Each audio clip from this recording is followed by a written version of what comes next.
नमस्कार. आर्या पेट्स फार्मच्या आजच्या व्हिडिओमध्ये मी जी झाडं लावलेली आहेत तर त्यामध्ये एक औषधी झाड लावलेलं आहे हे तुम्हाला पाठीमागे दाखवतो. जवळपास 2 वर्षाची लागवड आहे. अजून याला फळ लागलेलं नाही, परंतु खूप औषधी झाड आहे. प्रत्येकाच्या फार्मवरती तरी एक झाड असं असावं. आवळ्याचं झाड आहे. याचे काही औषधी गुणधर्म आहेत ते तुम्हाला मी सांगतो. उन्हाळ्यात त्याची पानगळं जास्त झाली होती, त्यामुळे असं वाटत होतं की आता हे जळाले का काय पाण्याअभावी, परंतु आता चांगली ह्याला पालवी फुटलेली आहे. आणि बुडकासुद्धा बघू शकता आता खूप मजबूत झाला आहे. म्हणजे आता झाड हे पूर्णपणे चिटकून निघालेलं आहे. अजून याला फळधारणा काय झालेली नाही, परंतु येत्या 1-2 वर्षात फळधारणा होईल असं वाटतंय. ठीक आहे, जेव्हा होईल तेव्हा होईल. तर याचं इंग्रजीमध्ये नाव आहे इंडियन गुजबेरी.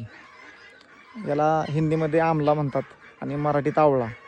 आपल्या मराठीमध्ये याची वेगवेगळी नावं आहेत, कारण संस्कृतमध्ये सुद्धा अजून याची वेगवेगळी नावं आहेत. ती काय एवढी मला माहीत नाहीत.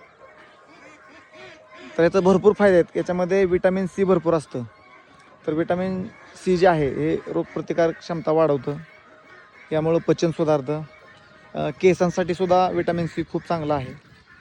त्वचेसाठी अँटी एजिंग, आपण जे त्वचेवरती सुरकुत्या पडणं म्हणतो, तर त्याच्यावरती सुद्धा खूप चांगलं आहे. डोळ्यासाठी चांगलं आहे. मधुमेह, डायबिटीज, तर याची रक्तातली साखर नियंत्रित करण्यासाठी खूप चांगलं हे फळ आहे.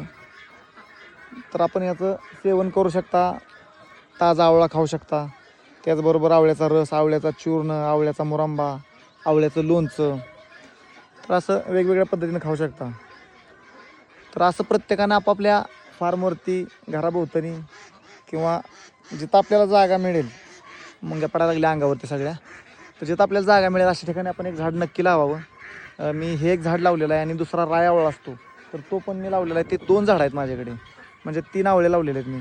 तर अशा पद्धतीनं आपण नक्की प्रयत्न करू शकता आणि वेगवेगळ्या प्रकारची झाडं लावू शकता. मी भरपूर झाडं लावलेली आहेत आणि अजूनसुद्धा माझा प्रयत्न चालू आहे. इकडे लिंबोणी आहे, तिकडं जांभळ, पेरू, शेवगा, त्याचबरोबर इकडं सुद्धा एक वेगळ्या प्रकारचे जांभळ आहे. तर अशी वेगवेगळी झाडं आपण लावण्याचा प्रयत्न करत असतो.